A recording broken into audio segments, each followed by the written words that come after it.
This podcast is brought to you by Prowl Radio at UW Milwaukee. Welcome to the Death Toll. I'm your host, Sky Williams, and I'd like to start today's episode with an introduction to me and who I am. So, as I said, my name is Sky. I am a sophomore at UW Milwaukee studying journalism, advertising, and media studies with a concentration in journalism. I'm also minoring in religious studies currently. So yay! I actually grew up Christian and I never really got to like explore other religions in terms of like what they were about and like their doctrines and practices and everything. Every time I learned about it in school, it was kind of just like yeah, that's kind of what they do. But we do this, so just worry about this. I don't know if anyone else ever had that experience. Um, but yeah, I went to a Christian middle school and high school, so now I'm using college to like explore things I've never learned before, and it's been going well actually. I kind of like it. I'm in a Buddhist philosophy class right now. It is definitely messing with my head, but it's valuable information to learn, so I'm thankful for it. Shout out to Professor August. Um, so yeah, I'm also a black queer woman. I use they, she pronouns. This is my first time. Well, I won't say my first time joining Prowl Radio. But I tried last year, my freshman year, and I couldn't figure out what I wanted the podcast to be about. So that was kind of an issue. I kind of just went to two meetings and then I never came back because I was like, well, what am I doing here?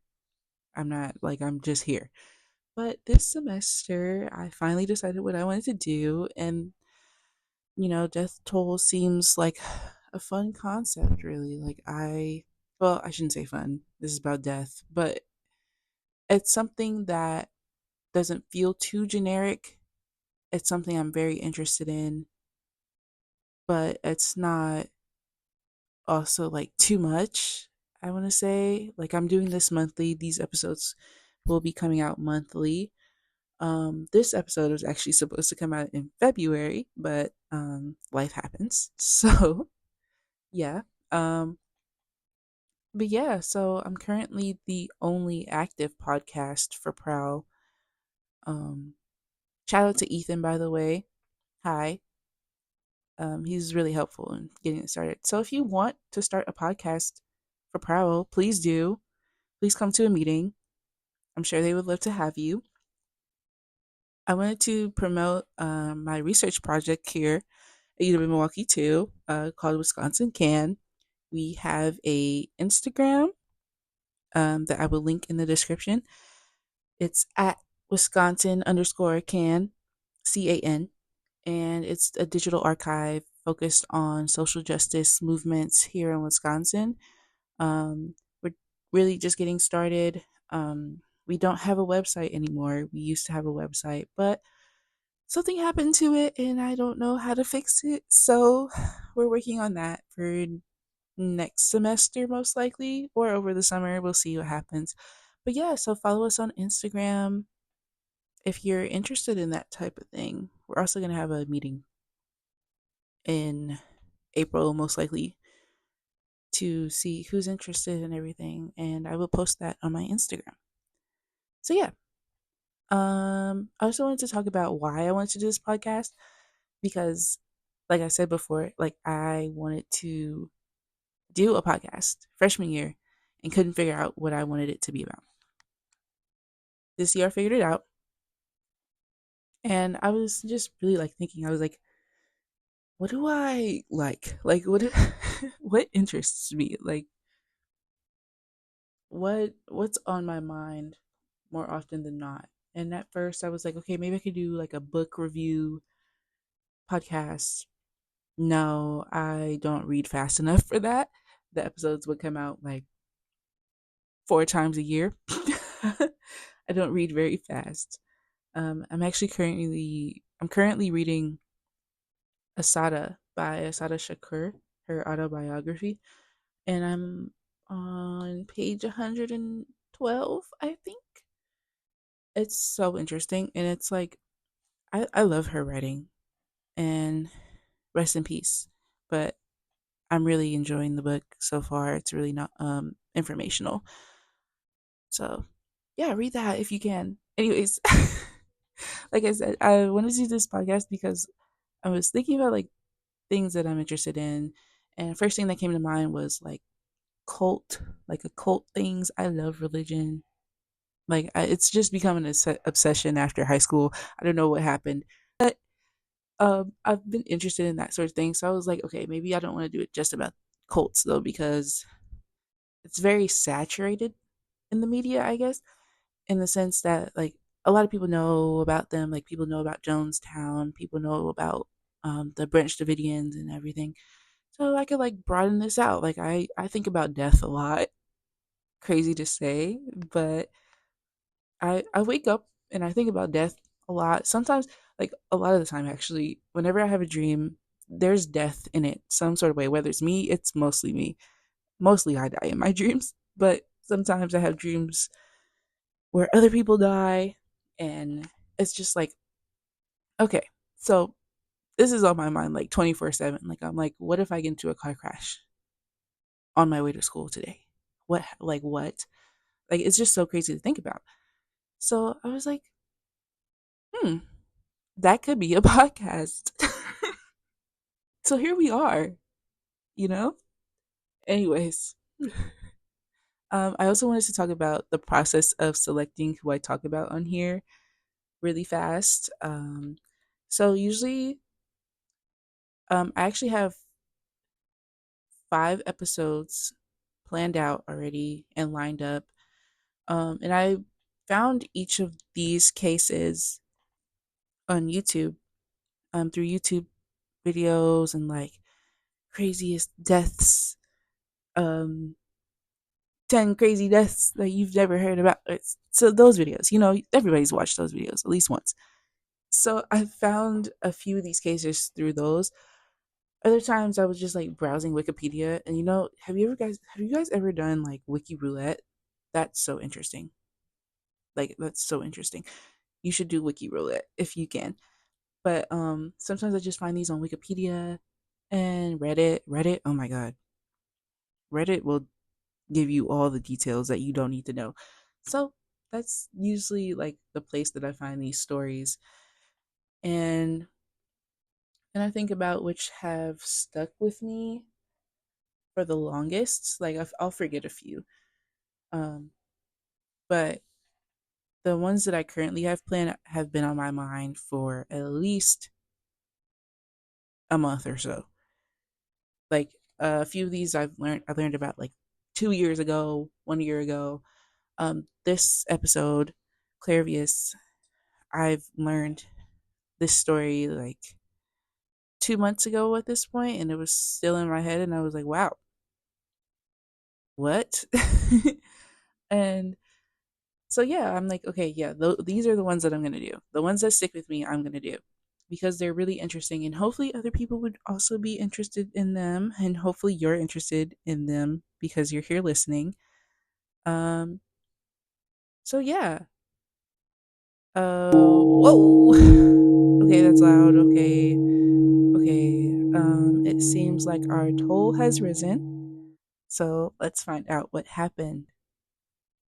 It looks like we'll be traveling to Haiti, where a man named Clairvius Narcisse has. Ooh, sorry, the toll went back down. I guess there's no. What the heck? I think the bell is broken. Oh god. Okay. Let's investigate this.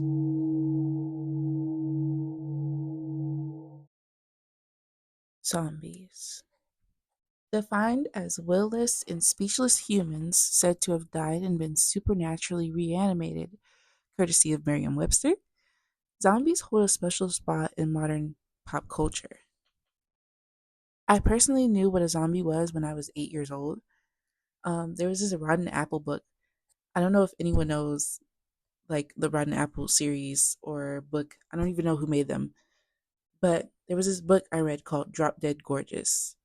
It was about this girl who was new to school, and one of the more like popular girls, she was already established in school. You know how that goes. Um, she wanted to give the new girl a makeover because she looked like zombified. Like she was like, "Oh, she looks dead. She looks really pale." Da da da da da. Well, it turns out she was actually a zombie. Um, so yeah, I love that book. I honestly, I wish I still had it. I gave away. I'm getting off topic, but I gave away my Rotten Apple books and my Dork Diaries books like 5 years ago. I want to say. I regret that decision so much. I don't have any space for them, but it would have been nice to keep. Um, and I never thought zombies could be real. Like at that point in my life, like now, definitely think they could be real. But before, when I was 8, I didn't think this was something tangible. I was like, there's no way.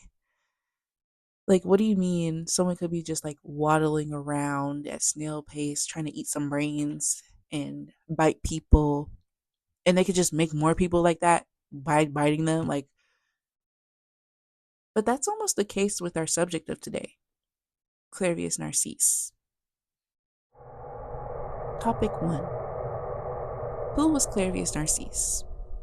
Clairvius Narcisse, born in 1922 in Haiti, was a typical farming man. He was never doing too much or too little, I assume. I couldn't really find a straightforward biography of his early life, but if you can, please link that somewhere in the comments, maybe, because I'd be really interested in reading it. So, due to this, we're going to jump straight to 1962. In 1962, Narcisse was beginning to feel ill. It may have felt like the beginning of a cold or the flu for a while, but his condition got increasingly worse. He had a high fever and extreme fatigue, and then he began spitting up blood. And that was when he knew he had a real bad problem. So on April 30th, he admitted himself to the Schweitzer, we're going to say Schweitzer hospital, which was operated by American staff. So I do want to clarify that I did look up pronunciations before this episode for certain words, and um, I'm trying my best to pronounce them, but with my American tongue, they might not come out right, and I apologize. So, at Schweitzer Hospital, the doctors examined him and they took into consideration all the factors that they could. They asked the typical questions like, did you eat something bad? How long have you been feeling this way? And like, did you travel recently? Did you bring anything back with you? Typical stuff. But despite all of this, the doctors still couldn't find an explanation for his symptoms. And without knowing the cause, they didn't really know how to treat him. So his condition gradually worsened until he was pronounced dead 3 days later. Clairvius was reportedly held in cold storage for about a day before his funeral, and on May 2nd, he was lowered into the ground, nailed into his coffin, and left to rest.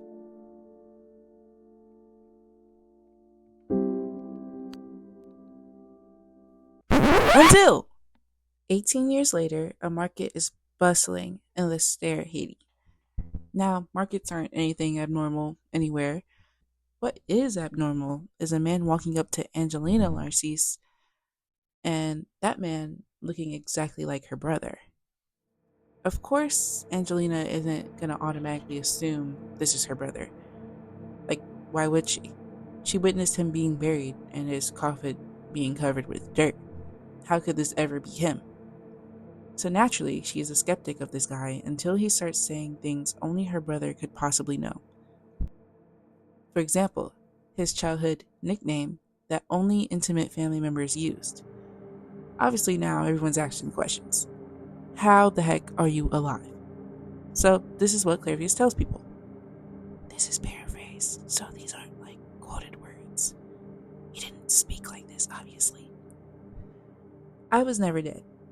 So, look, I heard you guys in the hospital, and I heard the American doctors pronounce me dead, and I felt the chill of the cold storage they put me in, and I felt myself being put into a wooden coffin. One of the nails used even scratched me on the cheek. He, in fact, had a scar on his cheek that wasn't there when he was buried. Then, after a while, this guy came along. I heard his footsteps crumbling the ground over my coffin. Eventually, he starts digging and digging and takes me from my coffin, puts some sort of paste in my mouth, and boom, I'm back. Well, I suppose I was never really gone, huh? Anyway, he beat me with a sisal whip and led me somewhere. It was like a sugarcane plantation up north. And there were others like me, seemingly zombies. We all could leave once he died. That was 2 years after I was taken there, actually. This is weird. This man's death was witnessed by multiple people. His burial was witnessed by multiple people. He had a signed death certificate. A lot of the articles I read actually emphasized that the death certificate was signed by at least one American doctor. I don't know why that's so important, but the important bit to me is that he had an official document saying he was dead. There's even a picture online. You might see it on the screen if this is a YouTube video, or I might put it in the thumbnail. If not, then you could just look up Clairvius Narcisse and this picture will pop up. But he's sitting on top of a um, tombstone, and it has his name on it. Like, that's insane. I would feel crazy. Um, so yeah. Anywho, in the article from Harvard Magazine, the writer says that two women also arrived in two separate villages that same year, claiming they used to be zombies. I haven't seen any more sources to confirm that information, so if you know anything about those cases, you should comment on it. I did actually, I fibbed a little. I saw one other article mention that these two other women showed up in other villages. But that was it. It was just these two articles.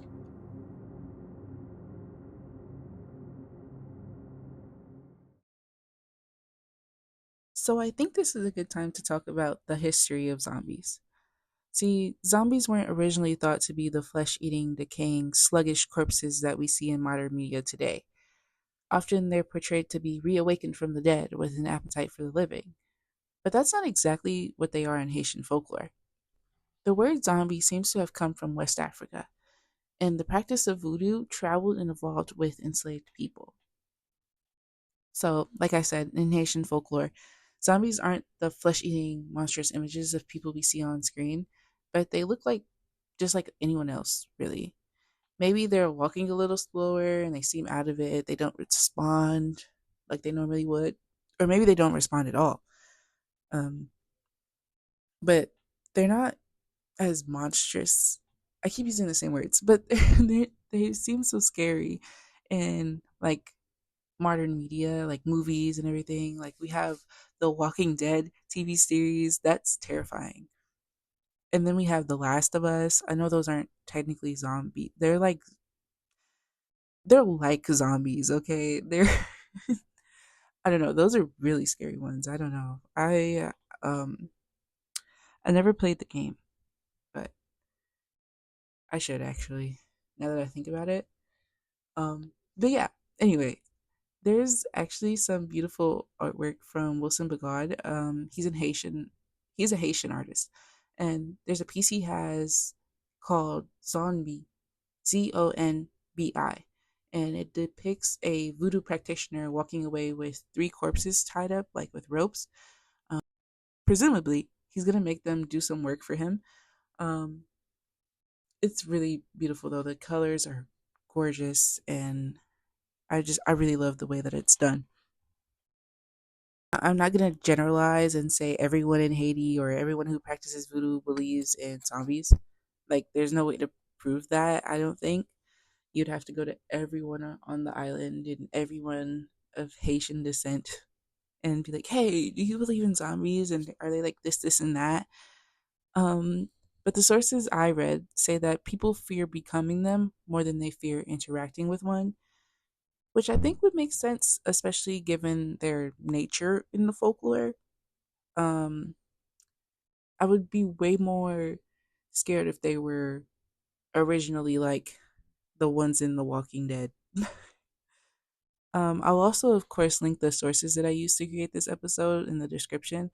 And if you have anything to point out, like, no, this is wrong, or this source is untrustworthy, let me know in the comments because I don't want to offend or get incorrect information and spread misinformation um, through these episodes.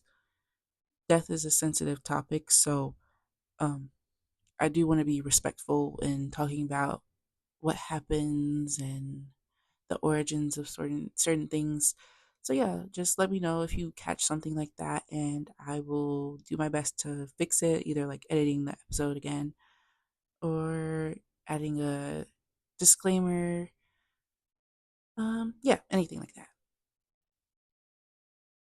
In an essay to the New York Times professor Amy Willens, who teaches at the University of California, Irvine, she called zombies a very logical offspring of New World slavery.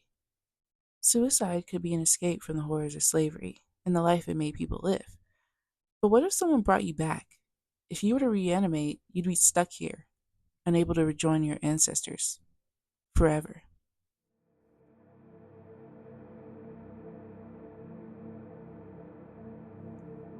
Topic 2: The Bokor and the pufferfish poison. Remember that guy that Narcisse had said came and got him from his grave?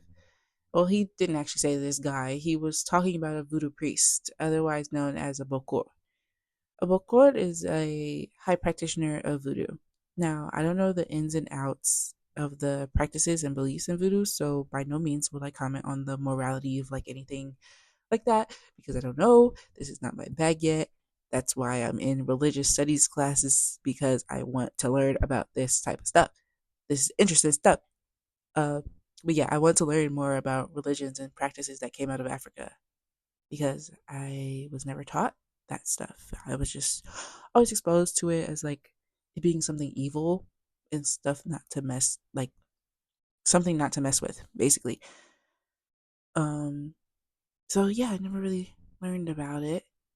But I think a lot of people this day and age would compare them to witches if I had to pick a figure, like a modern day figure, or archetype, I should say, um, about magic or something. Because, like, when modern people, I won't say everybody, I'm generalizing, but, when we think of magic, we kind of think like fairies and witches, and we go like, witch.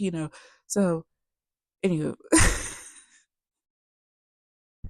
So, just as I am interested in the story of Clairvius, and I'm assuming you are too, because you're listening to this right now, a man by the name Wade Davis was super mega duper interested in it, so much so that he traveled to Haiti to research it on the ground. Wade Davis actually wasn't the first pick for this investigation. So there was this doctor named Lamarck Doyon who was Haitian born and Canadian trained. He had been systematically investigating all reported cases of zombies since 1961, and he was convinced that zombies were real and thought there had to be some sort of scientific explanation behind the phenomenon. I will clarify, though, that even though he believed in the existence of zombies, he didn't think they were raised from the dead. Rather, he thought they were made to appear dead by some sort of substance. So, anyway, Dr. Doyen heard of Narcisse's story and he said, yeah, this is it. This is the one. So he sent a request to some of his colleagues in New York for an ethnobotanist. Ethnobotanists are experts in traditional medicine, basically. They like study the relationship between cultures and their use of plants and natural remedies for medicine. So he sends in this request for help on this investigation, and eventually a group is formed. And they work to raise some funds to send someone to Haiti to find this zombie medicine they suspect to exist. During their search, they came upon Richard Evans Schultz, a professor of biology. He had done the investigation of curare, which was the substance used by nomadic people in the Amazon to poison their darts. He seemed perfect for the job, and everything was going to plan. But Of course, he couldn't do it. He was far too busy doing biology things, probably, so the search seemed to hit a dead end. But it didn't. Thankfully, Schultz had a contact, an ethnobotanist by the name Wade Davis. Davis was actually a student of Schultz for a while, and he recalls being so fascinated with the work he had Davis do. So when Schultz said, "Hey man, go to Haiti and do this research for these people," guess what Davis did? He up and went. So I kind of fibbed when I said Wade Davis was super into this story. He wasn't exactly. He didn't even believe in zombies at the time. But I think he had faith in his mentor, and he landed in Haiti about a week later. And Davis knew nothing about Haiti, so all he really had was his luggage and a hypothesis on how the zombie drug, if it existed, was made. He also had a few contacts, one of which suggested that he talked to a man named Marcel Pierre. Pierre was a voodoo sorcerer, and he would be a valuable source in Davis's research. This proved to be true, but not after some difficulty. First, Davis said that Pierre gave him a fake concoction. Davis knew that none of the ingredients that Pierre had showed him were in this concoction could make someone appear dead and then seemingly come back to life. 3 weeks later, Davis went to Pierre's bar place that he owned, and he had to trick Pierre into giving him the real recipe. He had used the powder Pierre gave him on his skin for the sorcerer to see and was told he'd be a dead man. Well, Davis actually didn't let the powder touch him. I'm not sure how he did that trick in front of a sorcerer, but he pulled it off, and it impressed Pierre so much that he agreed to give him the real deal. The recipe Davis watched Pierre make formed a black, dirt like powder. It contained parts of toads, sea worms, lizards, tarantulas, human bones, and dried pufferfish. In the article that I read, Davis says that he actually helped Pierre dig up a child's grave to get these human bones, by the way. I don't know how the law works. I don't know if, okay. I will just say, man was really dedicated to this research. So, how this supposedly worked was that the powder would be rubbed onto a victim's skin, and within hours, that person would feel nauseated and have difficulty breathing, and then a pins and needles sensation would take over. Eventually, the subject would become paralyzed, their lips would turn blue, and their metabolism would lower to a level almost indistinguishable from death. So, the other stuff in the powder seemed relatively harmless, but pufferfish contains tetrodotoxin, an extremely powerful poison.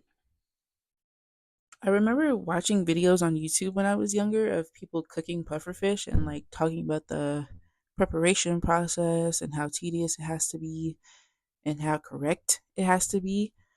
I think that was an episode of this show I used to watch called 16. I don't know if you guys grew up watching that show. I should not have been watching that show when I did, but I think that was also in that show. Um, anyway, Davis obtained multiple samples of zombie powders, and each one contained tetrodotoxin. So there it was. That was the source. Well, yes, but no. There would have had to have been some societal pressure involved, some way, somehow. See, the powder is only half of the equation. So, how does one keep someone in a zombie like state after you dig them up from their tomb? A few hypotheses were that it could have been like a regular application of a lower dosage of the tetrodotoxin or concoction, um, because if you don't give someone as much, they still have some sort of feeling of like pins and needles, and they're like disorientated, they're dizzy, they're still experiencing like the symptoms that they would have before, but it would be at a lower rate, I guess, or lower severity level. Um, there could also be some brainwashing involved, some physiological, like psychological trauma could be involved, um, brainwashing, you know, things like that.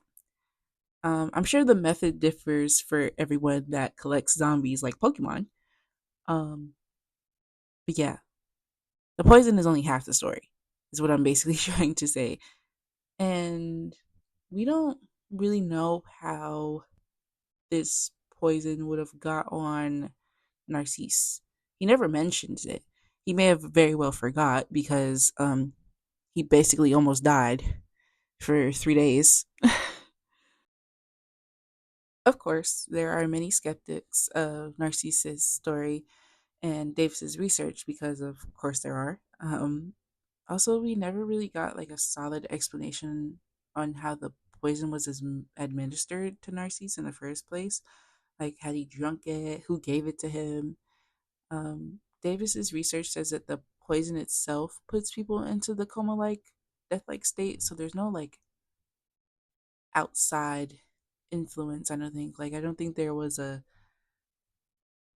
verbal enchantation or something, incantation or anything. Um, I don't know if we'll ever get that part of the story. However, Narcissus is still recognized in parts of the world as a man who came back to life. Like, there are multiple articles and papers about the situation, and people are just like, yeah, this man is a zombie. And they're all pretty interesting reads. So, if you want to learn more about this, like, if I didn't cover something, excuse me, if I didn't cover something, you should definitely go look up that information if you're curious about it because it is a really interesting story. I wish there was more on it, but this is a pretty long time ago. Like, and we didn't have social media, and social media will really bring out things. So if social media was around, we probably would have got a lot more. Yeah. Overall, my verdict, I really think. Well, I shouldn't say I really think. I'm inclined to believe that he told the truth. Cause why not? I mean, like, what a spectacle this would be. Like, being a zombie, like coming back, and especially with the two other women that came back that same year. Like, they could have been on the same sugarcane plantation. Like, I'm inclined to believe it. But what do you think?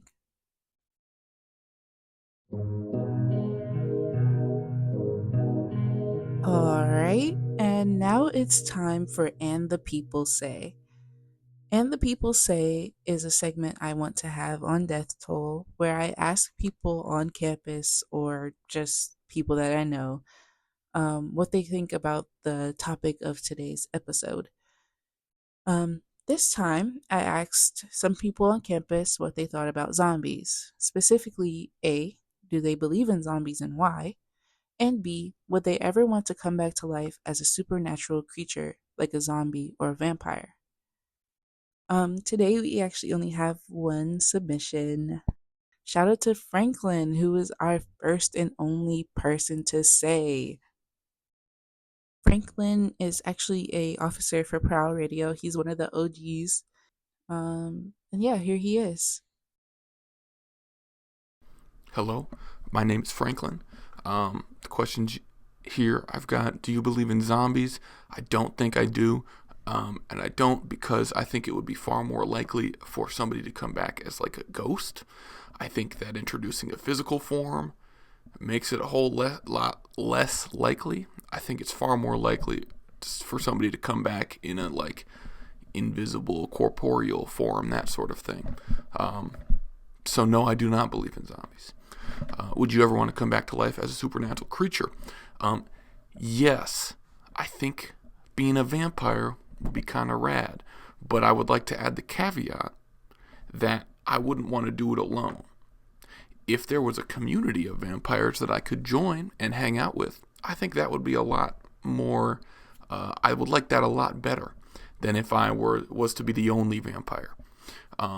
So I wouldn't want to do it alone, but I think it'd be pretty neat. He really brought up a good point with the I don't want to come back alone. Like, I didn't even think about that. Like, I did, but like it wouldn't have crossed my mind to put it in my answer because that is scary. Like, if I was immortal alone or something, Like, oh my gosh, I watched Sinners. I would hate to be the last two. Like, I know they have each other, but that's not enough for me. I don't know. Shout out to Sinners. Sorry, I keep shouting things out. Shout out Ryan Coogler too. Um, oh my gosh, this is making me want to talk about the BAFTA situation. Anyways, if you don't know what I'm talking about, I think you should look that up. BAFTA and Michael B. Jordan. Put those in the search bar. Anyways, I will say I do think zombification is possible. I didn't expect it to be possible with like I should say like natural medicine, like the way it was always portrayed to me because I grew up, recently. Um, it was always like, oh, the government puts out this super high level disease and they inject people and it goes wrong and they lose containment and now we have a zombie apocalypse or it's like so I didn't expect it to be like pufferfish poison or like a natural thing like you could just find it. um I suppose with like medical advancements there could definitely be the possibility of like a movie style apocalypse like I said. Like I definitely think the government is capable, any government. I won't speak on certain governments, but multiple governments. But this is really a matter of opinion. Some people think that Narcisse's story was a fraud and never could have possibly happened, which is fine. Like, you don't have to think that it was true. This, like, I'm not like forcing you to believe that. I'm just sharing a tale that really interests me. Well, Narcisse is here on the death toll because he did eventually die for real. Um, it didn't come back. Which is why you heard the death bell toll. What? The death bell ring twice because he did eventually die. From what I can't exactly remember. Actually, let me look that up. We're gonna look that up right now. I forgot to put that in my script. Apparently, I'm gonna look that up for you right now. He did eventually pass from. Drumroll, please.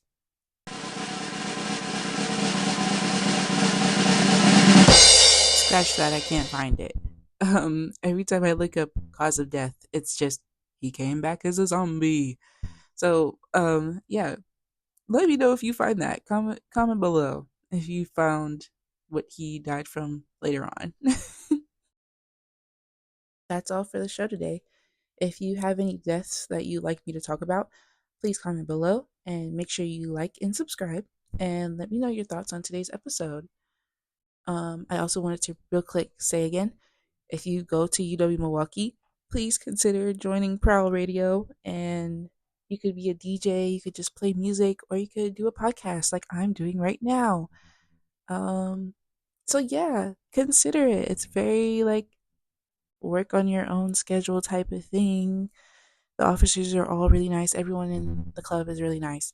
So yeah, consider it. Um, Otherwise, thank you for listening. Stay alive and bye bye now.